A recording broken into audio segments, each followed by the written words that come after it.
తాకట్లో ఉన్న మీ బంగారాన్ని విడిపించి ఆ రోజు ఆన్లైన్ రేటుకి కొంటాం. Sharma gold company. నమస్కారం, వెల్కమ్ టు సుమన్ టీవీ. నేను గీతాంజలి. ప్రస్తుతం మనతో పాటు శ్రీచక్రపీఠం వ్యవస్థాపకులు, ప్రముఖ జ్యోతిష్యులు, సుమన్ టీవీ ప్రేక్షకులందరికీ ఎంతో సుపరిచితులు డాక్టర్ ప్రదీప్ జోషి గురువు గారు ఉన్నారు. వారితో మాట్లాడదాం. గురుగారు నమస్కారం అండి. శ్రీమాత్రే నమః. శ్రీమాత్రే నమః. గురుగారు, చాలా మందికి ఎన్నో రకాల సమస్యలు ఉంటాయి. అందులో వాటికి పరిహారం కోసం, ముఖ్యంగా దైవిక పరిహారం కోసం, ప్రదీప్ జోషి గారు చెప్పే పరిహారం కోసం చూస్తూ ఉంటారు. ఇది పర్టికులర్గా అడిగిన క్వశ్చన్స్ అండి. అందులో కొన్ని లిస్ట్ ఉన్నాయి. ఒక్కొక్కటి నేను మీ ముందు ఉంచుతాను. ముందు అడిగింది ఏంటంటే, మొండి బకాయిలు ఏవైనా ఉన్నాయి, అలాగే అసలు రావాల్సిన డబ్బులు రాలేదు, ఎందుకు అవి ఆగిపోయాయో అర్థం అవ్వట్లేదు కొన్నేళ్లగా, లేకపోతే డబ్బులు తీసుకున్న వాళ్ళు ఇవ్వట్లేదు, వాళ్ళు మా ముందు కనబడుతున్నారు కానీ వాళ్ళు ఏంటంటే మా దగ్గర ఇప్పుడు లేవు అని ఒక మాట అనేస్తున్నారు, వచ్చినప్పుడు ఇస్తామని. అంటే ఇలా మొండిగా ఉన్న బకాయిల్ని ఎప్పుడు మళ్ళీ మా దగ్గరికి రాబట్టుకోవాలి? వీటికేమైనా దైవిక పరిహారం ఉందా? ఏం చేయాలి? శ్రీ గురుభ్యో నమః. శ్రీమాత్రే నమః. మొట్టమొదటిగా నేను అందరికి చెప్పేది ఏంటంటే, అంటే ఈవెన్ నా వరకైనా సరే మొండి బకాయిలు వసూలు చేయడం చాలా కష్టం. ఇది నేను ఒప్పుకుంటున్నా. ఎందుకోసం అంటే, మనం డబ్బులు ఇవ్వకూడదు. ఇప్పుడు ఒక బ్యాంక్ వాళ్ళు ఒక 10 రూపాయలు ఇవ్వాలని మీరు బ్యాంక్ వెళ్ళి 10 రూపాయలు అడగండి, ఇస్తారా? వాళ్ళు ఊరికి ఇవ్వరు. సో అన్ని డాక్యుమెంటేషను, అన్ని పద్ధతులు అన్నీ ఉంటాయి, లేకపోతే ఇవ్వరు వాళ్ళు. మీరెందుకు ఇస్తారు అని నేను అడుగుతాను. డబ్బులు ఇవ్వకూడదు. ఇది కలికాలం. పూర్వకాలము, కృతయుగము, త్రేతాయుగం, సత్యయుగం, ఆ యుగాలు వేరు. ఒకటి గుర్తుపెట్టుకోండి, యుగానికి తగ్గట్టుగా మనిషి పరివర్తన మారుతూ ఉంటుంది. మనం ప్రజెన్స్లో జీవించాలి. ఏదో మనం ద్వాపర యుగం కృష్ణుడి వినో, త్రేతాయుగం రాముడి వినో మనం మంచి ప్రవర్తనతో ఉంటే మంచిదే, కానీ ఎదుటివాడు అంత మంచిగా ఉండడు. వాళ్ళు మంచి వాళ్ళు అయినా సరే వాళ్ళ దగ్గర డబ్బులు లేకపోతే వాడు మీ ఇంటికి వచ్చినప్పుడల్లా టీ పోస్తాడు, నీకు మంచి మర్యాదలు చేస్తాడు, అన్నీ చేస్తాడు. లేవు డబ్బులు అని అంటాడు. లేవన్నప్పుడు ఏం చేస్తాం? ఏం చేయలేవు కదా. ఏం చేయాలి? వాడి దగ్గర లేనప్పుడు నువ్వేం చేయలేవు కదా. మొండి బకాయిలు అంటే, ఇప్పుడు ఉండి ఇవ్వకపోవడం అనేది మొండి బకాయి. లేకుండా వాడు ఇవ్వనేది ఏంటంటే అది మోడిపోయిన బకాయి. అది ఇంకా అది రాదు. ఇక అందుకోసం అంటే వాడికి జీవితంలో వాడికి సంపాదన రాదు. అట్లాంటి వాడికి మీరు డబ్బులు ఇచ్చి మీరు ఏడుస్తారు. ఇది అంటే మీ అందరికి బాధ అనిపిస్తుంది, కానీ అసలు సొల్యూషన్ చెప్పండి గురుజీ అని, ఎందుకు మాకు తెలిసినాయి కదా అని అంటారు. నేనేందంటే, ఫ్యూచర్లో ఎవరు కూడా ఇవ్వకండి, డబ్బులు ఇవ్వకండి. కలికాలంలో డబ్బులు ఇస్తే తిరిగి రావు. కలికాలంలో వనిత పుస్తకం విత్తం పరహస్తం గతం గతః అథవా పునరాయాతి జీర్ణం భ్రష్టం చ దంశనం అని చెప్పారు. అంటే వనిత స్త్రీ, ఆడది ఇంట్లో నుంచి వెళ్ళిపోయింది, ఓకే, ఆమె తిరిగి రావడం కష్టం. ఒకవేళ వచ్చినా నీకు అనుకూలంగా ఉండదు, ఆమె మైండ్ సెట్ మారిపోయే వస్తుంది ఆమె. వనిత పుస్తకం, నువ్వు ఎవరికైనా సరే నీ పుస్తకాలు ఇచ్చిన, నీకు సంబంధించిన పుస్తకాలు అంటే ఇక నీకు సంబంధించిన ఏవైనా సరే దాన్ని ఎవరికైనా ఇచ్చావనుకో, అది తిరిగి రాదు. తిరిగి వచ్చినా అది పాడై వస్తుంది, ఓకే. తర్వాత విత్తం, ఎవరికైనా డబ్బులు ఇచ్చినావా అవి తిరిగి రావు. పరహస్తం గతం గతః అథవా పునరాయాతి, తిరిగి రావచ్చు, కాకపోతే ఇచ్చేటోడు సింపుల్గా ఇవ్వడు. దంశనం అంటే తిడుతూ ఇస్తాడు. నువ్వు నాశనంగా, నేను లేనా, ఇప్పుడు కాకపోతే ఇంకా డబ్బులు ఇయ్యనా, నేను ఎటన్నా పోతానా, ఇవన్నీ మాట్లాడతాడు. అందుకే అవైతే ఇవ్వకండి. ఫస్ట్ అయితే ఇవ్వకండి. Precaution is the best than the doing the cure. చాలా మంది ఏమనుకుంటారు అంటే ఈ మధ్య కూడా నా దగ్గర ఒక పిల్లాడు వచ్చాడు ఇట్లనే, ఏముంది గురూజీ ఇచ్చేస్తాను, ఇవ్వకపోతే ఏముందిలేండి, చెక్ తీసుకున్నా, ప్రామిసరీ నోట్ తీసుకున్నా, వాడిని వదలను అన్నాడు. నేను అడిగిన, నీ డైలీ ఇన్కమ్ ఎంత అని అడిగిన. నేను రోజుకి 1,00,000 రూపాయలు సంపాదిస్తా గురూజీ అన్నాడు. నువ్వు వాడి చుట్టూ ఈ డబ్బులు వసూలు చేయడానికి ఎన్ని రోజులు తిరగవచ్చు అందాజా? ఎన్ని రోజులు తిరగవచ్చు అందాజా? ఏముంది గురూజీ, ఒక 2 రోజులు 3 రోజులు, అది జరగలేదు, ఓ 10 రోజులు, ఓ నెల రోజులు, ఓ 30 రోజులు తిరిగావే అనుకుందాం. నువ్వు ఎవరినైనా అడ్వకేట్ని అడుగు, డబ్బులు వసూలు కానప్పుడు నువ్వు ప్రామిసరీ నోట్ తోటి, చెక్కుతోటి నువ్వు కేసు ఇస్తే అది కోర్టుకు పోయి అదంతా అయిపోయి నీకు జడ్జిమెంట్ వచ్చేసరికి ఎన్ని రోజులు పడుతుంది, నువ్వు ఎన్నిసార్లు కోర్టుకు వెళ్ళాలో కనుక్కో అన్న. ఫోన్ చేసిండు, కనుక్కుంటే ఆయన క్లియర్గా చెప్పిండు, ఏదైనా సరే సొల్యూషన్ అవ్వాలంటే మినిమం 5 years అవుతుంది బాబు అని చెప్పిండు. 5 సంవత్సరాలు. 5 సంవత్సరాల్లో నువ్వు కనీసం సంవత్సరానికి ఒక 10 సార్లు నువ్వు కోర్టుకు వెళ్ళినా, అంటే నెలకు ఒక్కసారి అనుకుందాం, 12 సార్లు, 12 into 60 సార్లు కోర్టుకు వెళ్తే నీకు ఎంత నష్టం? 60 లక్షలు నష్టం. సో నీ డే అంతా వేస్ట్ అయిపోతుంది. కాబట్టి నీ డే వాల్యూ ఎంతో చూసుకొని నువ్వు డబ్బులు ఎవరికి ఇవ్వద్దు. నేను తిరుగుతాను, పేపర్లు పనిచేయవు, ప్రామిసరీ నోట్లు పనిచేయవు, ఓకే, ఎవరైనా దగ్గర ఏమైనా డబ్బులు తీసుకునేది ఉంటే ఆస్తి రాయించుకొని సేల్ డీడే చేయించుకొని డబ్బులు ఇవ్వండి, కావాలంటే అట్లా మీరు వడ్డీ వ్యాపారం చేసుకోవచ్చు. సేల్ డీడ్ మళ్ళీ జీపీఏలు కూడా పనిచేయవు. మొన్నిట్లనే ఒకడు జీపీఏ చేసుకున్నాడు, వాడు చచ్చిపోయాడు, జీపీఏ క్యాన్సిల్ అయిపోయింది, వాళ్ళ ఆస్తి వాళ్ళకి వెళ్ళిపోయింది, వీడి డబ్బులు మాత్రం ఆ గాలికి ఎగిరిపోయాయి. అయ్యో. కలికాలంలో అగ్రిమెంట్లు కూడా పనిచేయవు. మీరు ఏదైనా ల్యాండ్ కొందాం అనుకుంటున్నారు, ల్యాండ్ కొందాం అనుకుంటే ల్యాండ్కి డబ్బులు అడ్వాన్స్ ఇవ్వద్దు, ఏదో ఒక 10,000 5,000 ఏదో ఇవ్వండి, ఇచ్చి ఆ బాబు రిజిస్ట్రేషన్ రోజు మొత్తం డబ్బులు ఇచ్చేస్తాను, రిజిస్ట్రేషన్ అయ్యేదాకా సగం డబ్బులు కానీ 20% కానీ 10%, చాలా మంది అంటారు 25% ఇస్తేనే అగ్రిమెంట్ చేస్తామంటారు. 25% కూడా లేదు. నువ్వు కొందామన్న పక్క క్లారిటీ తోటి ఉంటే, కొందామన్న క్లారిటీ తోటి ఉన్నా, నువ్వు అమ్ముదామన్న క్లారిటీ తోటి ఉన్నా డైరెక్ట్ రిజిస్ట్రేషన్ ద్వారా డబ్బులు తీసుకోండి. ఇది కలికాలం. కలికాలం యొక్క తత్వం చెప్తున్నాను నేను. మీరు ఇట్లా కూడా ఉన్నారు కొంతమంది, 25% ఇస్తారు, వాడు మంచోడే ఉంటాడు, సరే బాబు నీకు రిజిస్ట్రేషన్ చేస్తా అంటాడు, 2 నెలలు అయిపోతుంది వాడు రాడు, 3 నెలలు అవుతుంది వాడు రాడు, 6 నెలలు అవుతుంది రాడు. ఏంది బాబు నువ్వు రావట్లేదు, నేను వేరే ఎవరికన్నా అమ్ముకుంటా అంటే, నువ్వు ఎట్లా అమ్ముకుంటావు, నాకు అగ్రిమెంట్ చేసినావు కదా అని కోర్టులో కేసు ఇస్తాడు. గతం 3 ఏళ్ళ దాకా నీకు అది ఏం చేయడానికి రాదు. Agreement is valid for the 3 years, అది నువ్వేం చేయడానికి ఉండదు. కాబట్టి అగ్రిమెంట్లు చెల్లవు. ఇది కలికాలంలో అగ్రిమెంట్లు చెల్లవు, జీపీఏలు చెల్లవు, నోట్లు, ప్రామిసరీ నోట్లు, చెక్కులు చెల్లవు. Deal to deal, end to end deal చేస్తేనే సెట్ అవుతుంది. ఇది ప్రికాషన్ చెప్తున్నాను. ఇప్పుడు సొల్యూషన్ చెప్తా, అంటే ఇప్పటికే ఆల్రెడీ మునిగిపోయి వాళ్ళకి సొల్యూషన్ చెప్తున్నా. అమ్మవారి యొక్క ఒక మహాతంత్రం ఉంటుంది. ఇది దెబ్బ కొడుతుంది, భయంకరంగా కొడుతుంది.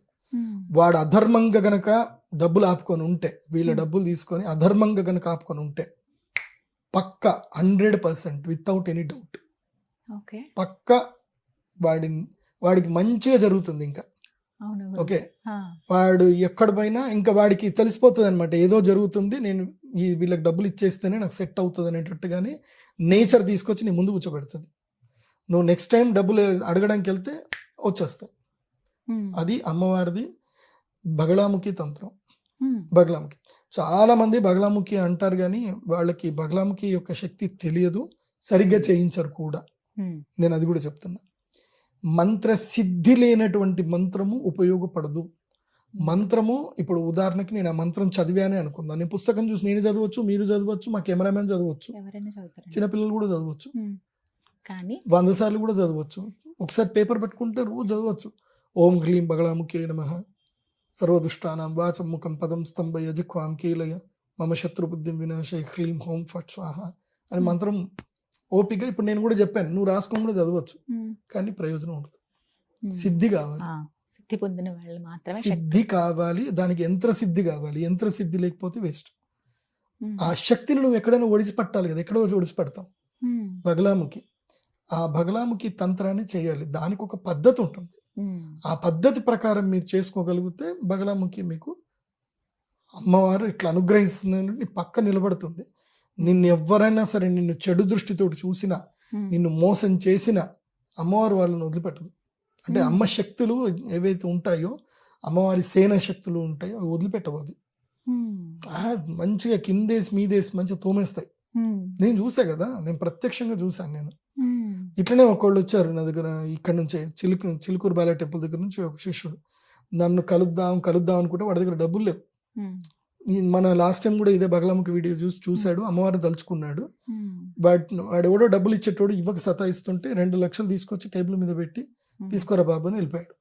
ఇచ్చేసాడు 2 లక్షలు. ఆ 2 లక్షల్లో నా దగ్గరికి 30,000 కన్సల్టేషన్ ఫీజు తీసుకొని వచ్చాడు. గురూజీ ఇట్లా జరిగింది, మీరు చెప్పినట్టుగా అమ్మవారిని తలుచుకుంటే ఇవాళ మీ ఫీజు డబ్బులు వచ్చినాయి అని చెప్పింది. అట్లా చాలా ఉన్నాయి. నా అనుభవాలు అయితే బోలెడు ఉన్నాయి. మేము ప్రతి నెల అమావాస్య రోజున, ఎందుకోసం అంటే పర్వతిథి ఒకటి ఉంటుంది. అమ్మవారిని మనము పిలవాలి అని అంటే ఒక పూర్ణతిథి ఉంటుంది. పూర్ణతిథి రోజే అమ్మవారి ఆరాధన చేయాలి. అందులోపల పూర్ణతిథి జయతిథుల్లో అమ్మవారి ఆరాధనకి శ్రేష్టమైనది. పూర్ణతిథులు అంటే పౌర్ణమి, అమావాస్య, పంచమి. ఓకే, పంచమి సాత్విక శక్తికి, పౌర్ణమి రజోగుణం సంబంధించింది పౌర్ణమి, లేదంటే పంచమి రజోగుణం అనుకోవచ్చు, పౌర్ణమి సత్వగుణం అనుకోవచ్చు. ఇవి రెండు అప్పుడప్పుడు మారుతూ ఉంటాయి, డిపెండ్స్ ఆన్ ఉత్తరాయణం దక్షిణాయనం బట్టి. కానీ అమావాస్య మాత్రం పూర్తిగా తమోగుణ ప్రధానమైనటువంటి. తమోగుణ ప్రధానం అంటే ఏంటంటే ఇంకా ఉగ్రం, విపరీతమైన ఉగ్రం ఉంటుంది. అందులోపల ఎక్స్క్యూజెస్ ఉండవు. అండ్ దుఃఖము మీరు అమ్మవారికి చెప్పుకుంటే వింటది అమ్మవారు ఆ రోజు. అందుకే అమావాస్య అనేటువంటిది అమ్మవారికి చాలా ప్రీతి అయినటువంటిది. ఆమె రక్షణ రూపంలో ఉంటుంది అమావాస్య. అందుకే ఆమెకి కాళీ అని రూపం. కాళీ స్వరూపంలో అమ్మవారు ఏం చేస్తుంది అని అంటే దుష్ట శిక్షణ చేస్తుంది. అదే మహాలక్ష్మి రూపం. పౌర్ణమి మహాలక్ష్మీదేవి అమ్మవారికి ఇష్టం. అందుకే కోజాగర పౌర్ణమి మహాలక్ష్మి అమ్మవారికి ఇష్టం. ఆమె తెల్లగా ఉంటుంది. ఆమె ఏం చేస్తుంది అంటే సాత్వికం, డబ్బులు ఇస్తుంది, ప్రేమ చేస్తుంది. ఇది చేసుకోరా, అది తీసుకోరా, మంచిగా ఉండు అని అమ్మవారు ఇస్తుంది. సో సాత్వికము, రాజసికము, తామసికం. సో తామసిక శక్తి బగలాముఖి అమ్మవారు, తారాశక్తి అమ్మవారు. దాంట్లో తారాతంత్రం ఉంటుంది, బగలాముఖి తంత్రం ఉంటుంది, చిన్నమస్తా తంత్రాలు ఉంటాయి. ఇందులోపల కష్టము కానిది, నష్టం కలిగించినటువంటిది, లాభాలను కలిగించేటువంటిది, సులభదాయకమైనటువంటిది ఏంటంటే బగలాముఖి తంత్రం. ఆ అమ్మ ఏంటంటే అంత ఉగ్రంగా ఉన్నా ఆమె పర్వాలేదు, కొంచెం కన్నతల్లి కోప్పడ్డ కన్నతల్లి లాగా ఉంటుంది అంతే. అంటే కన్నతల్లి కోప్పడ్డ చీపురుతో కొట్టినా కానీ మళ్ళీ వెనబెడుతుంది. కానీ ధూమావతి అమ్మవారి జోలికి వెళ్ళకూడదు. ధూమావతి అమ్మవారు ఉంటుంది, ఆ అమ్మవారి జోలికి వెళ్ళకూడదు. ధూమావతి అమ్మవారిని డిస్టర్బ్ చేయకూడదు. ఆమె ప్రశాంతంగా ఉంటుంది, ఆమె డిస్టర్బ్ చేయకూడదు. డిస్టర్బ్ చేస్తే మొత్తం ఇంకేం లేదు. ఇంకా శిశిర ఋతువుకి ధూమావతి దేవి అధిష్టాన దేవత. శిశిర ఋతువు ఏమైతుంది, మొత్తం ఆకులన్నీ రాలిపోతాయి. నో ఎక్స్క్యూజ్నెస్, ఏ చెట్టును వదిలిపెట్టదు. ఓన్లీ పలాశ పుష్పం తప్ప, పలాశం అంటే దాన్ని ఏమంటారు, గోగు పువ్వు అంటారు. గోగు పువ్వు తప్ప ఏ చెట్టుకి ఆకులు ఉండవు, అన్ని చెట్లకు ఆకులు రాలిపోతాయి. అది ధూమావతి దేవి అమ్మవారు. సో అందుకే ఈ మధ్య నేను చూస్తా ఉన్నాను. మీకు ఒక విషయం కూడా చెప్పాలి. ఈ పంచమకారాలు అని చెప్పి మద్యము, మాంసము, మత్స్యము అని చెప్తున్నారు. ఇవన్నీ తప్పు, అట్లాంటివి చేయకండి. నేను ఒకసారి పంచమకారాలు అంటే ఏంది అనేది ఆల్రెడీ నా యూట్యూబ్ ఛానల్లో చేశాను, వీడియో శ్లోకాలు చూపిస్తూ. మీకు కూడా ఆ శ్లోకాలు చెబుతూ పంచమకారం అంటే ఏమిటి, శాస్త్రీయ పద్ధతిలో సాక్షాత్తు శివుడు పార్వతీ అమ్మవారికి పంచమకారాల గురించి ఏం చెప్పాడు అనేది మనం తెలుసుకోవాలి. అది తెలుసుకోకుండా అందులోపల క్లియర్గా శివుడు చెప్పాడు. పంచమకారాలు ఏంటంటే మద్యం, ఇతరులు మద్యం అనుకుంటారు, ఉపాసకులు మాత్రం ఇక్కడ సహస్రారంలో దొరికేటువంటి యొక్క చంద్రామృతాన్ని మద్యంగా భావిస్తారు. ఆ మద్యాన్ని సేవించడానికి సాధకులు సిద్ధపడతారు. మిగతా వాళ్ళు అంటే మూర్ఖులందరూ ఏం చేస్తారు అంటే మందు బాటిల్ని మద్యం అనుకుంటారు. అది కాదు. మన యొక్క సప్తదశ కళలతోటి చంద్రుడు మనకిక్కడ అమృతం ఎప్పుడు స్రవింపజేస్తూ ఉంటాడు. అది అందుకునే శక్తి మనకు లేదు, సాధకులైతే అది అందుకోగలుగుతాం. సో అది ఉన్నతమైనటువంటి దశమహావిద్య, చిన్నపిల్లలది కాదు, అది చాలా గొప్ప శక్తి. తెలియాలి, యోగ సాధన తెలియాలి. దశమహావిద్యల గురించి తెలుసుకోవాలంటే నీ కుండలిని విద్య తెలవాలి. కుండలిని తెలియకుండా దశమహావిద్య జోలికి వెళ్ళకూడదు. మూలాధారం ఏంటి, మూలాధారం, స్వాదిష్టానం, మణిపూరకం, అనాహతం, విశుద్ధి, ఆజ్ఞ, సహస్రారం. ఒక్కొక్క చక్రానికి ఒక్కొక్క అధిష్టాన దేవత ఎవరు, అమ్మవారి ఎన్ని ముఖాలతో ఉంటుంది, ఏ రూపంతో ఉంటుంది, ఆ అమ్మవారికి ఏ ఆహారం చాలా ఇష్టమైంది, ఆ అమ్మవారికి ఇష్టమైన మంత్రం ఏంటి, ఆ అమ్మవారికి ఇష్టమైన తిథి ఏంటి, ఇష్టమైన నక్షత్రం ఏంటి, ఆ అమ్మవారిని మనం వశం చేసుకోవాలి. మా అమ్మ మనల్ని అనుగ్రహించాలంటే మనం ఏం చేయాలి, ఏ మాలలు వాడాలి, ఏ నైవేద్యాలు పెట్టాలి, ఏ ఉపాసన చేయాలి, ఎటువైపు తిరిగి చేయాలి, ఎలాంటి వస్త్రాలు ధరించాలి, ఎలాంటి పూజా సామాగ్రి పెట్టుకోవాలి, ఇలా చాలా ఉంటుంది. చాలా ఉన్నాయి. అమ్మ తత్వం తెలుసుకోవడం వేరు. అందుకే నేనేం చెప్తాను అంటే, మీకు ఈ మొండిబకాయలు కాదు, మీకు ఏ సమస్య ఉన్నా, మీ కన్నీరు వచ్చేంత సమస్య ఉంటే, ఏంటి కన్నీరు వచ్చేంత సమస్య ఉంటేనే బగలాముఖి పూజకు రండి.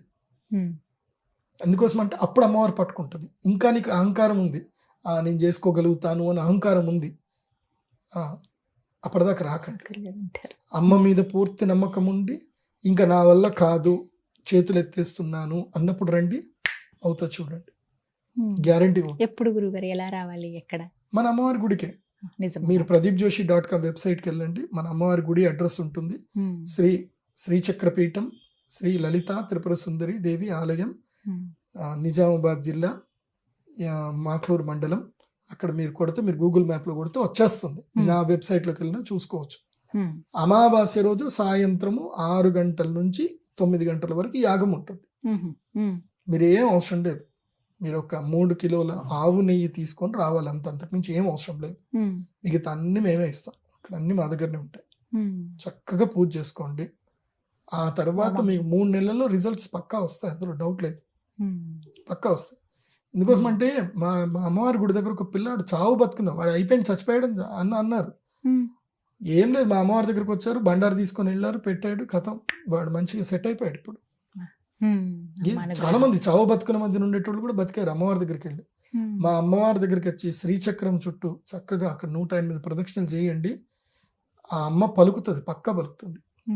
అంతెందుకు, మొన్న స్టాక్ మార్కెట్లో నేనే 44 లక్షలు డౌన్లో పడిపోయాయి, 44 లక్షలు డౌన్లో పడిపోయాయి. మొత్తం నాకు ఫ్యూజులు ఎగిరిపోయినాయి. నెక్స్ట్ డే రికవర్ అయిపోయాను. నేను అమ్మవారికి దండం పెట్టుకున్నాను.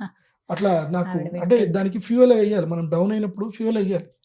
అది ఏమైందో తెలీదు, మధ్యాహ్నము 2 గంటల వరకు ఇంకా నాకు ఏం లేదు. ఇంకా నేను దాంట్లో ఇంకొక 10 లక్షలు వేయకపోతే నాది పోతాయి, డబ్బులు మొత్తం పోతాయి. 10 లక్షలు వేయకపోతే మొత్తం మార్జిన్ కింద వాడు స్క్వేర్ ఆఫ్ చేసేస్తారు. సడన్ గా నేను ఒక ఫోన్ చేయడము, ఆ పిల్లవాడు రావడం, లేదు ఇచ్చేస్తానని చెప్పి నా అకౌంట్కి ట్రాన్స్ఫర్ చేశాడు 10 లక్షలు. నేను పెడితే నేను సేఫ్ జోన్ లో పడ్డా. అలా పంపిస్తుంది, అలా అమ్మవారు అనుగ్రహిస్తుంది. ఎవరో ఒకరిని. తను నమ్మిన వారిని ఎప్పుడూ అమ్మవారు వదిలిపెట్టదు. అందుకే నేనేం చెప్తున్నానంటే, మొండి బకాయిలున్నా, దీర్ఘకాలిక రోగబాధలున్నా, చీడపీడలున్నా, తిన్నది సరిగ్గా అరగకపోయినా, ఏదన్నా మాకు చేతబడి జరిగిందన్న మీకు అపోహ ఉన్న, ఆలోచన ఉన్నా, బగలాముఖి పూజ చేసుకోండి. ఇది అందరికి అందుబాటు ధరలో పెట్టాను, మళ్ళీ ఇది ఎక్కువ ధరలో పెట్టలే. ఓన్లీ 11,500 రూపాయలు మాత్రమే అందుబాటు ధరలో, అందరికీ 11,000 రూపాయలు.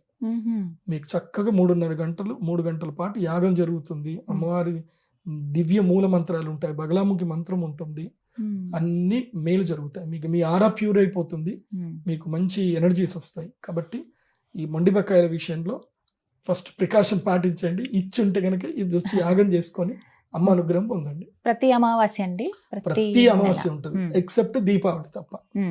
దీపావళి అమావాస్య తప్ప మిగతా అన్ని అమావాస్యలు ఉంటాయి. ఇప్పుడు రాబోతున్నది కూడా మాఘ అమావాస్య, అన్ని విశేషంగా ఉన్నాయి, అన్ని ఇక్కడి నుంచి అన్ని కూడా. వసంత నవరాత్రులు స్టార్ట్ అవుతాయి కదా, ఇంకా మాఘ నవరాత్రులు అయిపోయాయి. సో రండి, అందరూ వచ్చి చక్కగా అమ్మ అనుగ్రహాన్ని పొందండి. ఈ విధంగా ఎంతో మంది ఎదురు చూస్తున్నటువంటి ఒక పరిష్కారం గురుగారు. ధన్యవాదాలు. శ్రీమంతులే.